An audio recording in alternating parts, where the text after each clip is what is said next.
नमस्कार दोस्तों, मैं आपका दोस्त रविंदर सिंह। कैसे हैं आप दोस्तों? आज हम एक ऐसे व्यक्ति की बात करेंगे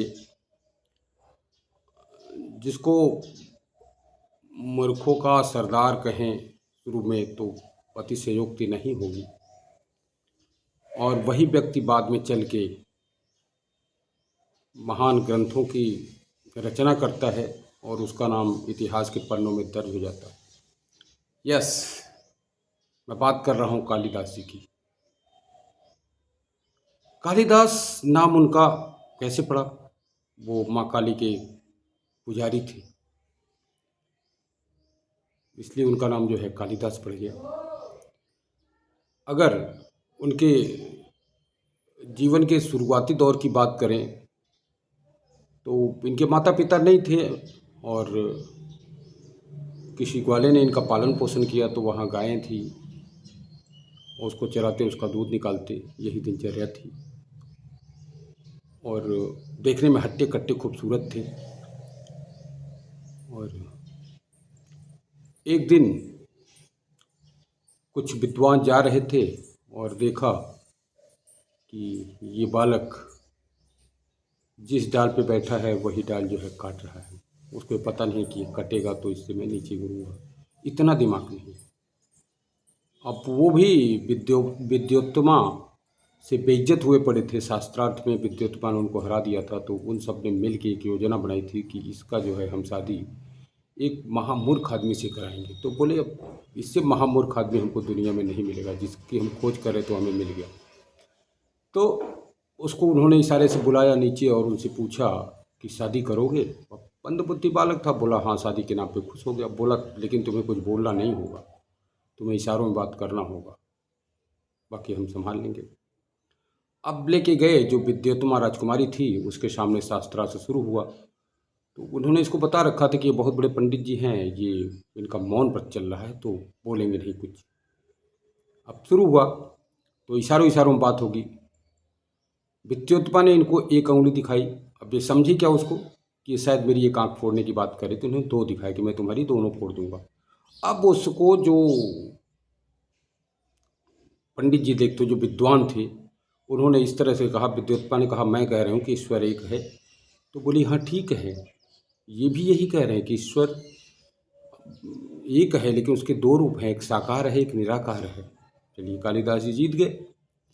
अब उन्होंने अपनी हथेली को ऐसे दिखाया 5 उंगली करके, तो इन्होंने फिर मुट्ठी बांध लिया उसको।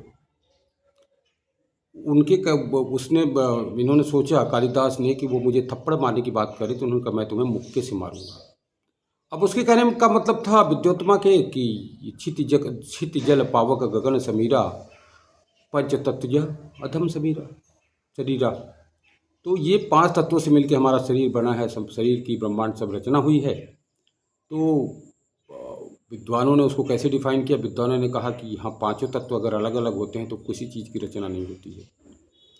अगर पांचों जब तक इकट्ठे न हो तब तक किसी चीज़ की रचना नहीं, इनको एकत्रित होना पड़ेगा। तो यही कालिदास का कहने का मतलब है।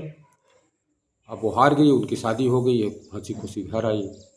तो बाद में उनको पता लगा ये तो ऊँट भी नहीं बोल रहा है। एक बार ऊँट जा रहा तो उसको उष्ट उष्ट बोला उन्होंने, और अब उनको पता लगा कि मेरा पति तो पागल है, मंदबुद्धि है। तो फिर उन्होंने उनको घर से निकाल दिया कि तुम मेरे लायक हो ही नहीं। अब वे वहाँ से जाते हैं, फिर काली माता के मंदिर में अपना आराधना करते हैं, और बाद में अभिज्ञान शाकुंतलम जैसी कृति की रचना करते हैं। काफ़ी फेमस हुआ उनका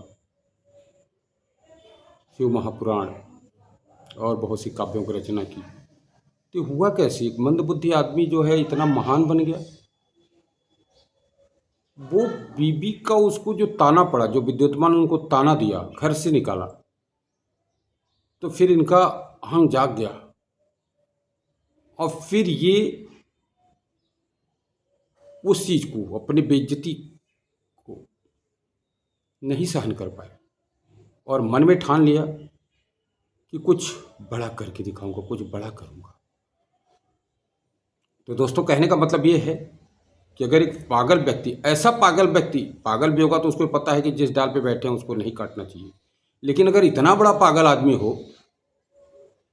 कि उसे पता नहीं कि डाल कटेगी तो मैं गिरूंगा, मेरा हाथ पैर टूटेगा, वो आदमी जाके अभिज्ञान शाकुंतलम जैसे काव्य की रचना करता है और महान बनता है, महान कवियों में उसका नाम शुमार होता है, तो हम अब फिर क्यों नहीं बदल सकते। लेकिन दोस्तों, बदलने के लिए कुछ तो करना पड़ेगा। बैठे बैठे अगर चद्दर में सो के हम केवल सपने देखते रहें तो फिर न कुछ बदला है न कुछ बदलेगा, जैसा चल रहा है वैसा ही चलता रहेगा। तो अपने आप को बदलिए, ज़माने के साथ चलिए, कुछ चीज़ें सीखिए। मैं बोलता हूँ कि अगर 1% भी रोज़ आपने अपने अंदर सुधार किया तो साल में 365% आप सुधर जाओगे। आज से अगर 365वें दिन देखो तो, लेकिन वो सुधार तो आपको ही करना होगा, कोई और नहीं करेगा। बदलाव आपको अपने अंदर करना पड़ेगा।